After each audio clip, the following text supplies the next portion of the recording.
시청자 여러분 안녕하십니까. 주식발굴단의 이진우입니다. 지금이 입추는 지났습니다만 참 애매한 계절입니다. 봄인데도 봄 같지가 않고요. 이따금씩 또 꽃샘추위라고 하는 매서운 한파가 몰아닥치기도 합니다. 우리 시장이 아직까지 그런 양상입니다. 특히 지금 녹화를 진행하는 2월 10일 목요일은 옵션 만기이기도 합니다만 밤사이 미국장, 유럽장 할 것 없이 다들 급등 마감임에도 불구하고 개장 초 기대에 못 미치는 상승폭이었습니다만 그것을 결국 한두 시간 만에 마이너스로까지 돌려 세우는 우리 시장. 글쎄요, 과연 그렇게 파생이란 것이 뭐길래 이렇게 꼬리가 몸통을 흔드는 이 현상, 우리 증시에서 옵션 만기를 맞을 때마다 월 단위든 주 단위든 상당히 씁쓸함을 느끼게 되는 그런 상황입니다. 이 와중에 또 우리는 또 좋은 시절에 우리가 기대해 볼 만한 주식을 또 미리 공부하고 발굴해야 되겠는데요. 오늘도 함께 하시는 분들 소개해 드립니다. KB증권 프라임센터 민재기 부장님, 안녕하세요. 안녕하세요. 신한금융투자 황유현 팀장님.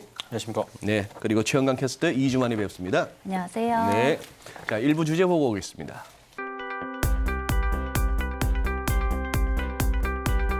자, 이제 유럽이나 미국 쪽에서는 팬데믹이 끝나간다, 엔드 팬데믹 해서 엔데믹이라는 얘기도 나옵니다. 자, 우리 정부에서도 코로나19를 이제 독감처럼 관리할 방침이다, 이런 얘기도 나옵니다. 그러다 보니까 항공주, 여행주 이런 주식들이 조금 꿈틀거리는데요.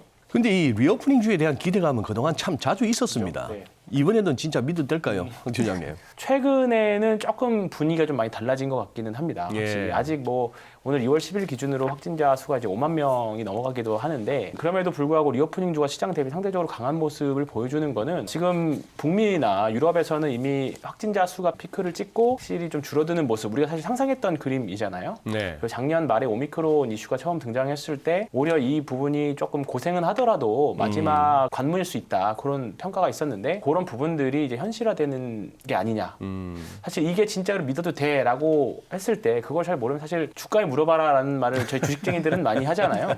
그런데 지금 네. 어쨌든 관련 주식들은 시장 대비 확실히 강한 모습 보여주고 있고 네. 인류는 어쨌든 바이러스를 극복한다는 전제 조건 하에 간다라고 하면 지금 리오프닝 주식을 안 사면 언제 사겠냐라는 생각은 저는 가지고 그래요. 있습니다. 민 부장님, 최근 들어서는 확진자 수가 역대급이다, 4만, 5만 이런 소리도 들리는데 네네. 지금 이 코로나 바이러스로 인한 팬데믹 상황 어느 정도에 와 있습니까? 이제 우리 대한민국의 연령별로 확진자 현황을 한번 이제 보여주는 그래프인데 이 총 사망자 관련된 부분인데요. 지금 보시면 거의 60대부터 좀 사망자 연령대가 좀 높아지는 비율을 볼 수 있을 것 같아요. 그리고 이제 그다음에 확진자 쪽을 한번 보시죠. 확진자 쪽은 조금 다르죠. 확진자 비율은 20대, 30대 젊은 분들이 상대적으로 좀 높은 그런 흐름을 보여주고 있습니다. 다음 그래프를 한번 보시면 확진자에서 사망자를 이제 비율로 나타내는 건데 주로 확진은 20, 30대가 많이 되지만 거의 지금 치명률은 거의 제로에 가까운 수준이고 역시 이제 좀 기저질환이 좀 있을 수 있는 좀 고연령, 우리 좀 취약하신 네. 분들, 연령이 많으신 분들이 지금 주로 치명률이 좀 높다라고 볼 수 있을 것 같아요. 결국에는 우리가 막는 데는 한계가 있지 않을까라는 생각이고 지금 이제 바이러스가 이제 바뀌면 바뀌고 진화가 될수록 우리가 제대로 알고 있는 부분은 전염력은 확실히 강해지는 건 맞는데 확실히 이제 치사율 자체가 그렇게 높지 않다라는 것은 이제 점점 알아가고 있지 않습니까? 그러다 보면 이제 젊은 분들을 계속 이제 막을 수는 없고 결국에는 이제 좀 풀리는 수순으로 가지 않을까 싶고 저희가 녹화하는 당일이 지금 2월 10일이죠. 네. 2월 10일 날 오늘 새벽에도 파우치 소장 같은 경우는 또 이제 거의 이제 끝나간다. 더 이상 이제 방역을 강화할 필요는 없을 것 같다라는 이야기도 있고 어떤 이제 국가는 이제 확진이 되더라도 자가격리 안 하는 걸로 그렇게 지금 검토까지 하고 있을 정도로 이제 거의 이제 풀려가고 있는 상황이다라고 보시면 될 것 같아요. 리오프닝 하면 우리가 상식적으로 항공, 여행, 숙박 이런 종목들 떠오르는데 아니 근데 최근에 노래방 관련주가 들썩거렸나요, 황 팀장님? 관련주가 들썩였다라고 하는데 노래방 거기까지- 관련주랄 게 그렇게 많습니까? 근데 거기까지 확대 해석하기는 좀 우리가 그렇다. TJ가 갑자기 올랐잖아요. 여기까지 확대 해석하기는 TJ 좀 무리가 있는 것 같고요. 최근에 조금 그나마 우리가 실생활에서 관련 있는 게 주류 관련 업종이겠죠. 네. 이런 부분들도 있지만 주류 관련 업종들이 이제 가격 인상에 대한 부분들. 그거 리오프닝 때문보다도 쇼트트랙 중계보다가 주류 판매 늘어난 거 아닙니까? 열받아서? 열받아서. 네, 일단은 이제 가격 인상에 대한 압박이 제일 심한 것 같습니다. 최근에 네. 경기 민감 주식들 보면 철강주도 마찬가지고 가격 인상을 먼저 한 기업들은 일단 그 효과들을 좀 보고 있죠. 그래서 화이트 진로 같은 경우에도 이제 소주 원재료가 되는 주정이나 예. 뭐 부속 기자재까지도 다 가격을 올리고 있으니까 화이트 진로도 이제 소주 가격 올릴 거다라는 기사가 먼저 났었고 예. 그 관련으로 기사가 주가가 올랐었고 그 이후에 사실 무근이다라는 기사 또 나오긴 했습니다. 그런데 그 인플레나 가격 인상에 대한 그거를 이제 견디지 못하고 이제 상반기 정도에는 인상하지 않겠느냐 그런 부분들이 주가에 해석이 되는 것 같고 뭐 동원 시스템즈 같은 우리가 흔히 말하는 뭐 병을 만드는 회사이거든요. 여기는 병? 또 네, 네. 테라병.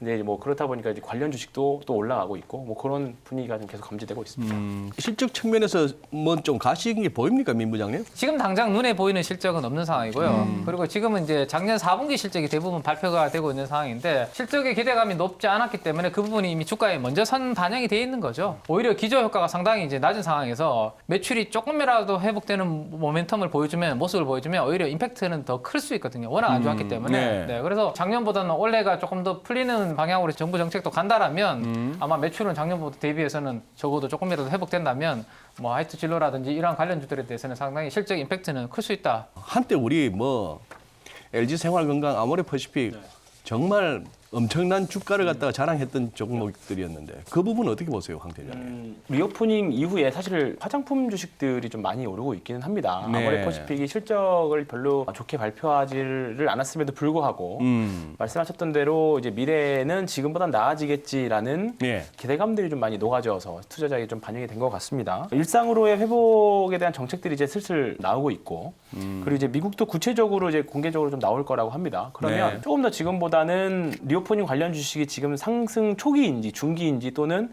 정작 정책이 발표하면 꺾일지에 아하. 대한 고민들을 좀 해야 되는 시기인데 네, 네. 제가 생각에는 아직은 초반기 정도는 된 것 같아요. 아직까지는 사실 우리나라는 더 초반기인 것 같고 근데 여기서 주목할 것은 이제 Q는 분명히 늘어날 겁니다. 판매량은 분명히 늘어나겠죠. 화장품도 그렇고, 네. 그다음에 뭐 예를 소주, 맥주도 그렇고, 네. 그다음에 여행 상품도 마찬가지고 늘어나긴 늘어날 겁니다. 근데 그 이후에 과연 가격 인상도 같이 가져가는 종목들이나 섹터군이 어디가 있느냐, 네. 그거를 좀 주시해야 봐야 되고, 그리고 코로나 이전부터 이미 업종이 좀 안 좋았던 종목들, 일정 반등에 좀 한계치가 있을 거라고 봅니다. 예를 들어서 우리나라 화장품 같은 경우에는 사실 여러 가지 이슈로 인해서 사실 그 전부터 이미 좀 안 좋은 추세를 계속 들어가고 있었잖아요. 예. 잠깐 그러다가 수요가 더 안 좋아서 더 밑으로 내려갔다가 이제 수요가 조금 올라올 걸로 기대가 되는 부분이다 보니까 정책이 발표하고 나서 시장의 수급들은 조금 더 추가 성장이 가능한 쪽으로 갈 확률이 전 높다라고 봅니다. 과연 가격 인상이 가능한 종목이기도 하고 네. 그다음에 수량도 더 늘어날 수 있는 종목이 어디가 있을까? 그러면 좀 자연스럽게 생각할 수 있는 게 이거 흔히 말하는 놀자 주식들이 일단 1번일 것 같아요. 놀자. 네, 그렇죠.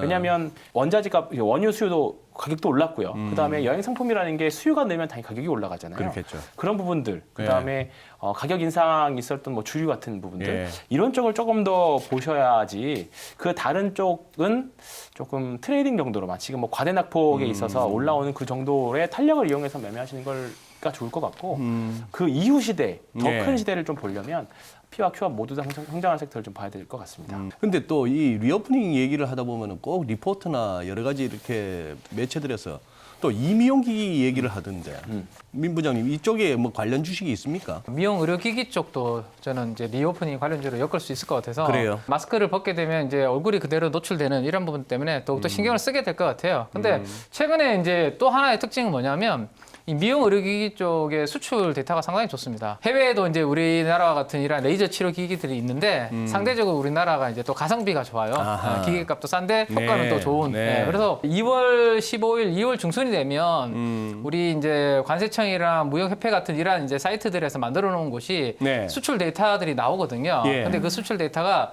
지역별로도 이렇게 나와요. 과거에 그래서 진단 키트들이 한참 잘 갈 때 이 시젠이 있는 그 본사, 공장 그쪽 지역 송파구에서 수출 데이터가 잘 나오면 야 이거 진단 키트 아주 수출 잘 되는구나 이렇게 이제 그 정도까지? 간접적으로 파악할 수 있는 부분이 네. 있거든요. 그래서 아마도 2월 중순쯤에 이제 미용 의료기기 수출 데이터가 이제 증권사에서 리포트들이 나올 거예요. 그 데이터를 가지고 그러면 아마 또 임팩트 있게 한번 작용하지 않을까 생각이 됩니다.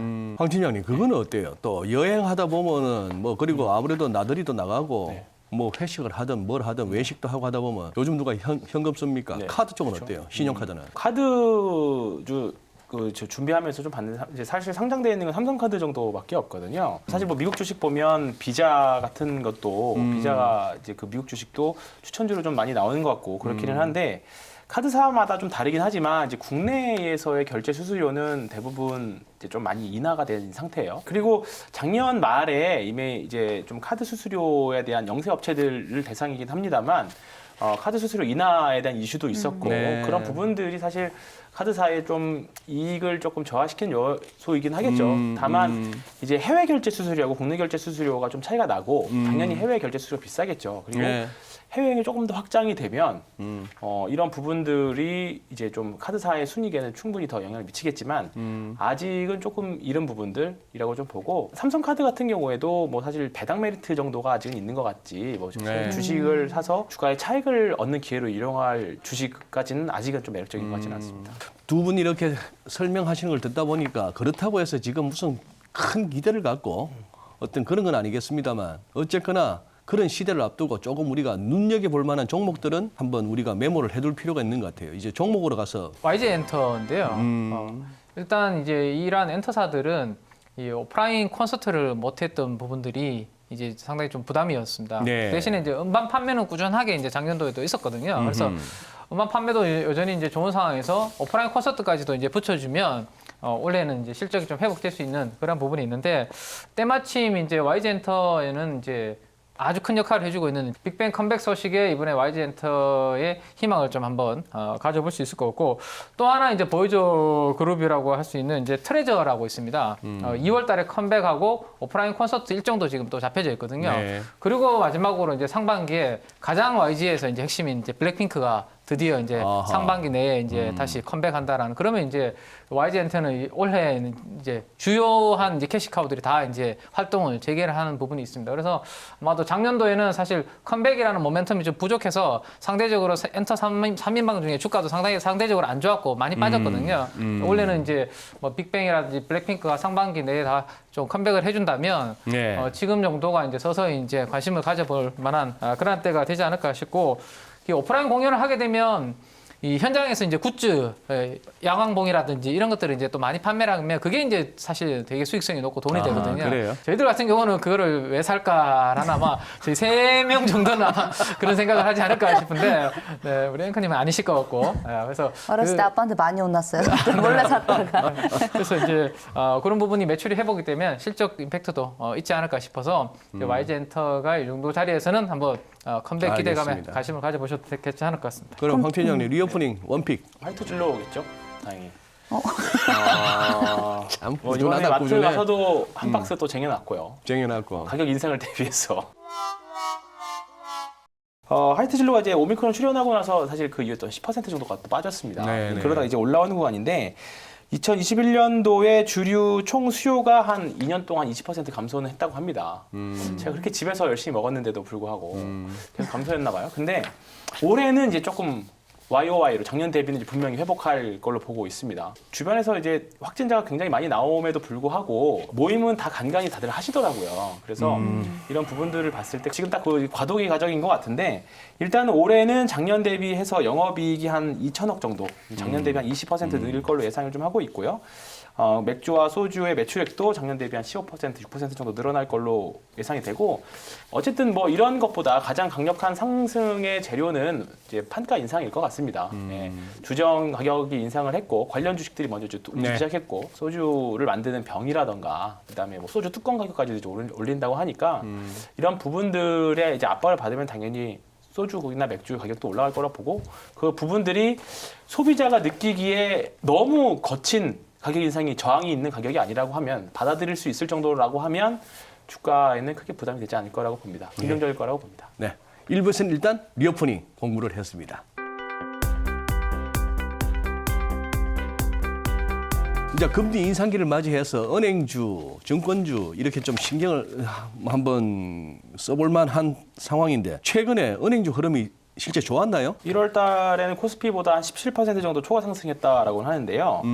1월에 뭐 우리나라도 그렇지만 글로벌 증시 자체가 아주 고난의 행군을 보냈죠. 근데 네. 그 이유가 이제 뭐 여러 가지 많이 있지만 금리 상승이었습니다. 금리 상승으로 인한 뭐 발작이라고 보는 게 네. 맞은 것 같은데 스마트머니라는 표현을 하잖아요. 정말로 얄밉게도 그 금리 인상의 수혜를 받을 수 있는 섹터로 또 이동을 했죠. 그래서 네. 최근에 은행주나 보험주들을 보면 다른 sek터와는 좀 다르게 정별의 모습을 만들고 있고 네. 또 52주 신고가의 모습을 내는 종목들도 굉장히 좀 많이 이제 생기기 시작했습니다. 근데 이런 부분들이 이제 결국은 예대 마진이겠죠. 네. 금리 상승 올라가면 자연스럽게 대출에 대한 이자 수익이 많이 늘어나니까 그런 부분들 때문에 일단은 은행주들이 1월에는 좀 좋은 모습을 보였습니다. 지금 단지 금리 인상기라고 해서 은행주, 증권주 우리 지금 이렇게 얘기하는 게 타당한가요? 금리가 이렇게 올라가면 이제 고밸류에이션을 받던 종목들이 이제 힘들어지는 구간이 되는 거죠. 그러니까 지금 당장은 돈을 못 벌지만 아주 네. 뭐 미래에 나중에 이제 돈을 벌 수 있는 그런 희망이 있는 그러한 기업들은 밸류에이션을 좀 높게 받다가 금리가 올라가면 이제 그 할인을 이제 크게 받기 때문에 예. 그들은 움직이지 못하고 보통은 이제 고밸류에이션 부담이 없는 종목들이 금리 상승기에는 좀 주목을 받는 그 포트폴리오에 있어서 주목을 받게 되거든요. 예. 우리가 이제 전통 은행주면 당연히 성장이라는 느낌이 별로 안 들잖아요. 그렇죠. 근데 따박따박 돈은 벌고 있지 않습니까? 숫자는 확실히 있고 네. 비싸다는 느낌은 안 들고 어허. 그러다 보니까 어쩔 수 없이 이제 일단 자산 배분의 일부 이제 포트폴리오 분산하는 데 있어서 편입될 수밖에 없는 그러한 성격의 이제 투자처라고 보셔야 될 것 같아요. 네, 그리고 지난달 외국인 매수상위 10개 종목 중 6개 종목만 플러스 수익률을 기록을 했거든요. 근데 이 중 외국인이 가장 많이 사들인 LG화학을 제외하면 5개 종목이 금융보험주였다고 합니다. 아하. 전반적인 증시는 글로벌리 연준부터 시작해서 세계 중앙은행들이 막 금리를 올리고 통화 정책이 이제 완화해서 이렇게 긴축으로 옮기다 보니까 이게 이제 악재로 작용하는데 그럼 이제 은행 쪽은 그래도 호재로 받아들여도 된다? 일단은 미국의 예상 기준 금리 경로는 이제 2%까지잖아요. 이제 0.25씩 올린다고 하면 이제 8번을 올려야 되는 건데 그럼 대략적으로 올해에서 내년까지가 되겠죠. 올해 4번, 뭐 내년 4번 정도가 이제 일단 합리적인 그냥 예상이라고 보면 이거와 비슷한 사례가 2016년 정도에 있었습니다. 일단은 2015년도에 금리 인상이 첫 번째가 이루어졌었고 그랬죠. 주식들은 그때 당시 2015년에 금리 인상을 하고 2016년 1분기에 고생을 좀 했어요. 그런데 그 이후에 2016년 봄부터 삼성전자가 130만 원에서 그때 당시에 260만 원까지 올라갔었거든요. 네. 근데 그 지수가 삼성전자가 2배 올라갔으면 거의 지수를 다 끌고 올라갔던 건데 그때 당시에 삼성전자가 버금가게 많이 올랐던 섹터가 금융주들이었습니다. 아하. KB금융이나 네. 신한지주나 다 그랬었고요. 이번에도 크게 사실 다르지 않을 거라고 봅니다. 지금 우리나라도 그렇고 미국도 그렇고 이제 금리 인상 초반기이기 때문에 네. 지금 사실 모든 종목들이 다 신고가 영역에 있고 이걸 어떻게 사냐라고 말씀하실 수 있지만 지금부터 금리 인상이 시작되는 부분이기 때문에 그 연준이나 우리나라의 금리 인상 그 기조가 또는 경로가 확 틀어지지만 않는다라고 하면 급등 주식은 아니더라도 좀 천천히 편안하게 가져갈 섹터가 아닌가 그렇게 생각하고 있습니다. 미국의 은행들하고 우리나라 은행들하고 이제 수익률 퍼포먼스를 제가 하나 그려온 게 있거든요. 그래서 어제 기준으로 제가 이제 그려보니까 지금 33%와 26% 한 7% 정도 약 갭이 벌어져 있었거든요. 수익률 갭이. 우리나라가 최근에 이렇게 올라와서 저 갭이 좀 줄어든 거지 얼마 전까지만 하더라도 갭이 상당히 많이 벌어져 있었습니다. 최근 이 외국인들 입장에서 봤을 때 충분히 우리나라 은행주들한테 이 메리트가 있는 부분이 보였기 때문에 아마 우리나라 은행주들을 편입하는 그런 움직임이 있었을 거로 생각이 되고요. 그 다음에 이제 은행들이 이제 어떻게 장사를 하는지 구도를 잠깐 한번 보시면 좋을 것 같은데 그 은행들의 이제 그 우리가 밸런스 시트라고 하는데 이걸 자산 상태표라고 보통 이제 이야기를 하죠. 요거를 한번 가져가 봤는데 그 오른쪽이 이제 위에가 부채고 밑에가 자본 이렇게 나눠지잖아요. 이제 우리 은행들은 어떻게 하죠? 우리 개인 투자자들한테 예금과 적금을 받아가지고 그걸 가지고 이제 왼쪽에서 운용을 합니다. 운용은 주로 대출을 가지고 운용을 하죠. 그렇죠. 그래서 예금과 적금을 받는 걸 가지고 이제 은행들 입장에서는 부채가 되기 때문에 그거를 예수부채라고 표현을 하고요. 그걸 가지고 이제 자산을 운용하는데 대출로 운용하기 때문에 대출 자산이라고 표현을 합니다. 그래서 예수부채와 대출 자산의 차이를 우리가 예대율이라고 이야기를 하거든요. 그리고 또 이제 예적금을 통해서 우리가 조달금리라고 하죠. 그거는 개인 투자자한테 돈을 이제 조달해서 이제 빌려주죠. 가계와 기업들한테 빌려주죠. 그걸 대출금리라고 합니다. 그렇죠? 네. 그래서 그 두 개 차이를 이제 예대 마진이라고 보통 이야기를 합니다. 그래서 이 예금 금리와 대출 금리의 차이를 은행들의 수익성이 많이 나타난다라고 보시면 되고, 장단기 금리가 지금 최근에 축소되는 그 부분은 사실 경기가 안 좋아질 것을 반영하면 장기 금리가 떨어지잖아요. 네. 그래서 그 부분 때문에 축소가 되는 거지만 실질적으로 지금 은행들의 마진은 오히려 조달 금리와 대출 금리의 스프레드로 결정이 되는 부분이 있고, 그렇겠다. 네. 또 하나 우리가 은행들 분석할 때 많이 하는 이야기가 NIM이라는 표현 많이 씁니다. NIM, 순이자 마진. 그거는 예대 마진보다 좀 더 큰 개념인데요. 이제 은행들도 사실 차입을 하고 은행채도 발행을 합니다. 그럼 그렇죠. 이자 비용이 나가겠죠. 그렇죠. 예, 지금 은행들도 유가증권 같은 채권에 또 투자를 합니다. 그럼 이자 수익도 있겠죠. 그 두 개의 차이가 또 발생을 하거든요. 네. 그것까지 다 포함해서 이제 순이자 마진 NIM이라고 표현을 하는데 네. 이게 지금 좋은 방향이거든요. 그래서 은행주들은 실적 기대감에 그다음에 배당에 대한 기대감 이런 부분들이 전반적으로 작용을 하고 있다라고 보시면 될 것 같아요. 그럼 정권주 한번 살펴보시죠. 네. 사실 2010년도 금융위기 거치면서부터 증권사들이 이제 수익 구조가 굉장히 좀 많이 다변화가 됐죠. 혼자 직접 하시는 분들이 많이 생겨났고 HTS가 이제 대중화가 되다 보니까 증권사들은 수익성을 이제 다변화하기 위해서 뭐 IB 딜이라던가 네. PF 딜이라던가 여러 가지 것들을 이제 많이 하면서 사실 시장의 거래 대금하고는 수익성하고는 점점 이제 상관관계가 점점 떨어질 겁니다. 앞으로도. 결국은 증권주라는 게 주식시장이 좋아야 올라가는 그런 경향은 아직은 좀 남아있는 것 같고요. 지금 1월 달에 일평균 거래 대금이 사실 많이 감소 중입니다. 네. 2020년 이전의 수준으로 약간 돌아갔다라는 평가지도 있는데 1월 달 개인 매매 비중은 지금 66% 정도로 줄었다고 하거든요. 네. 절대적인 금액은 늘었지만 코로나 이후에 2020년 이제 여름부터 들어오셨던 분들은 매매를 지금 좀 안 하시고 그냥 가만히 있는 이제 좀 관망의 자세에 있는 분들이 많아졌다라는 거죠. 그래서 네. 이런 부분들이 당분간 좀 지속된다라고 하면 증권주주들한테는 심리적으로 사실 좀 별로 좋은 모습은 아닐 거라고 보고요. 그리고 증권사들의 실적 볼 때 항상 채권 평가손을 많이 하거든요. 그러니까 증권사가 네. 가장 많이 갖고 있는 게 채권이잖아요. 그렇죠. 그러니까 근데 이제 주식 채권의 가격은 금리 방향이랑 반대로 움직이니까 아실 분들은 아실 건데 채권 금리가 올라가니까 가격이 떨어지는 그런 부분들이 있는데 이런 부분들 때문에 채권 이제 평가 손익이 좀 감소하는 부분들은 좀 있습니다. 그래서 지금 증권주들은 고배당 주식들은 굉장히 좀 많이 있습니다. 근데 은행주 대비 비교해 봤을 때 엄청 매력적이거나 그렇게 보이지는 않습니다. 삼성증권이 네. 역대 최대 주주 배당을 공시하기도 했었잖아요. 이것도 별로예요. 그건 배당에 대한 네. 이슈고요. 또 주가 차익은 또 다른 이야기라고 보고요.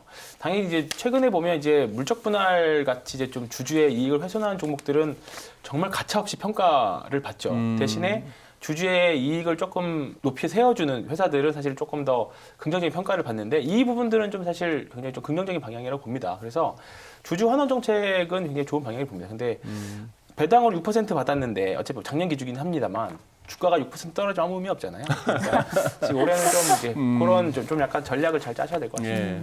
아니 근데 지금 황희인 팀장님 설명 듣다 보니까 증권주에 대해서 그렇게 뭐 이렇게 큰 기대는 없으신 것 같은데 뭐 좋은 소식은 없습니까? 일단 우리 증권주들은 은행주들하고 좀 다르게 우리가 이제 대표적으로 유동성 장세라고 하죠. 사실 뭐 경기는 좋은 게 없는데 네. 예, 그냥 이제 저금리 상태에서 움직이는 장세를 이제 우리 유동성 장세, 금융 장세라고 하는데 사실 증권주들은 그때 이제 좀 먼저 움직이는 편이죠. 그래서 아마도 제 생각에는 3월달에 우리 FMC 회의를 해서 첫 금리 인상을 이제 미 연준에서 이제 단행을 하면 은행주들은 그 부분을 이제 미리 선반영해서 지금 움직이고 있는 거고 오히려 첫 금리 인상을 하면 증권주들한테는 이제 그때부터가 이제 좀 주가가 이제 크게 흔들리지 않고 좀 안정적인 흐름이 오히려 그때 좀 나오지 않을까라는 생각. 먼저 반영을 하고 지금 재미없기 때문에 우리 3월 이후부터는 증권주들이 좀 봐도 되는데 지금은 굳이 이제 증권주를 먼저 볼 필요는 없지 않을까 싶습니다. 그래요. 네. 은행, 증권 이쪽에서 뭐 적지 않은 종목들이 있으니까. 하나금융지주. 올해 어쨌든 코스피 순이익은 작년이랑 비슷한 수준이거나 160조 원대 후반 정도 보고 있거든요. 네. 근데 다행히 이제 1월 들어서면서부터 EPS 추정치가 조금씩 상향되고 있고 이제 반도체나 금융 보험업종 위주로 좀 이제 상향이 좀 되고 있거든요. 네. 운송 쪽이나.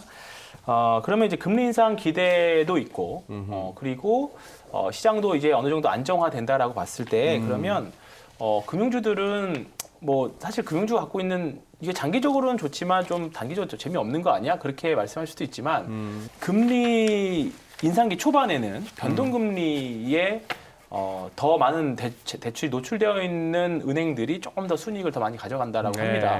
그러니까 이게 물론 당연히 이게 무조건 금리 인상기라고 해서 좋은 건 아니고 이제 금리 인상을 경기가 감내할 수 있을 정도. 그러니까 지금 어떻게 보면 연준에서 계속 이런 코멘트들을 하고 있잖아요. 다 받아들일 수 있을 것 같다. 이런 게 우리가 지금 예상한 대로만 감춘다라고 하면 지금 4대 시중 은행 중에서 변동금리 비중이 높은 게 신한은행이랑 하나은행이거든요. 네. 상대적으로 좀 시가총액이 좀 더 작은 하나은행이 좀 더 탄력적으로 움직일 수 있을 것 같고 실제로도 하나금융지주가 지금 뭐 우리금융지주와 마찬가지로 약간 더 탄력적인 모습들을 좀 보여주고 있거든요. 네. 그래서 지금 관해서는 한번 뭐 다 사실 뭐 4대 금융지주 다 상관없을 거라고 봅니다. 그 중에서 본인이 사고 싶은 거 사도 되는데 조금 더 모양이 예뻐서 좀 좋아하는 건 하나금융지주가 아닐까 싶습니다. 알겠습니다. 제가 그 PBR 표를 하나 그려온 게 있는데 대부분 이제 0.3배에서 0.5배 정도 수준에서 이제 은행들의 PBR들은 움직이고 있습니다. 그래서 여기에서 뭐 뭔가를 고르기가 비슷비슷하잖아요, 사실. 그러네요. 여기서 카카오뱅크만 PBR이 3.6배로 비싸지 나머지들은 고만고만하거든요. 그래서 저는 이제 조금 전에 설명드렸던 님이라는 거 있잖아요. 그게 어떤 은행이 가장 이제 개선폭이 빠르고 지금 같은 이제 금리 인상기에 민감도가 큰지를 이제 고민을 해서 이제 선택을 했는데 저는 우리금융지주를 이제 선택을 한번 해봤습니다. 최근에 이제 신한이라든지 저희 KB 같은 경우가 이제 순이자 마진이 4bp가 개선이 된 걸로 이제 실적 발표 때 발표를 했거든요. 네. 근데 우리금융지주는 이제 7bp가 개선이 되면서 가장 큰 폭으로 빠르게 기준금리 인상을 수익성에 반영을 하고 있는 모습을 우리금융이 좀 보여줬습니다. 그래서 그런 부분들이 앞으로 올해 실적 증가폭이 상당히 크게 반영이 되지 않을까 싶고 또 하나는 이제 지금은 금리에 대한 민감도 그리고 은행 쪽이 이제 유리하기 때문에 금융지주 내에서도 은행 쪽 비중이 제일 큰 회사가 제가 봤을 때는 가장 이익 민감도가 클 거로 생각되거든요. 근데 KB라든지 신한이라든지 이런 기업들은 지주들은 밑에 자회사들이 엄청나게 많이 깔려 있습니다. 작년 같은 케이스에 이제 때는 좋았는데 워낙 2021년도 실적이 좋았기 때문에 올해는 자회사들이 거기서 실적이 별로 나올 게 없습니다. 그래서 가장 은행주 비중이 큰 금융지주가 제가 봤을 때는 가장 좋거든요. 근데 우리금융 같은 경우는 민영화 과정에서 자회사들을 이미 다 매각을 해버려서 실질적으로 자회사가 별로 없습니다. 금융지주 이름은 달고 있긴 한데 그렇다면 거의 은행주 비중이 가장 크다고 볼 수 있거든요. 네. 그래서 이렇게 이제 금리 인상기에 이익 민감도 가장 큰 종목 선택한다면 우리금융지주를 저는 선택하는 게 맞지 않을까 생각됩니다. 우리 세 분 오늘도 수고 많으셨는데 우리 시청자 여러분 아쉬운 말씀 드리게 됐습니다. 저희 주식발굴단 시즌 1은 이번 주 방송으로 마무리하게 되었습니다. 여러 가지 호황장이 이렇게 좋게만 갔더라면은 저희 주식발굴단 스태프들이나 우리 패널분들도 훨씬 더 신나게 만들 수 있을 것 같은데 저희들의 이 시기가 하필이면 몇 년마다 겪게 되는 좀 혹독한 조정장이었다 보니까 이것이 우리들이 전해드리는 저희들이나 또 전해 받으시는 우리 시청자분들이나 좀 인내를 요구하는 그런 시기였던 것 같습니다. 주식발굴단이 아마 또 새로운 모습으로 찾아뵐 날이 있을 것 같습니다. 그동안 애청해 주시고 사랑해 주셔서 고맙습니다. 오늘은 여기서 마치겠습니다.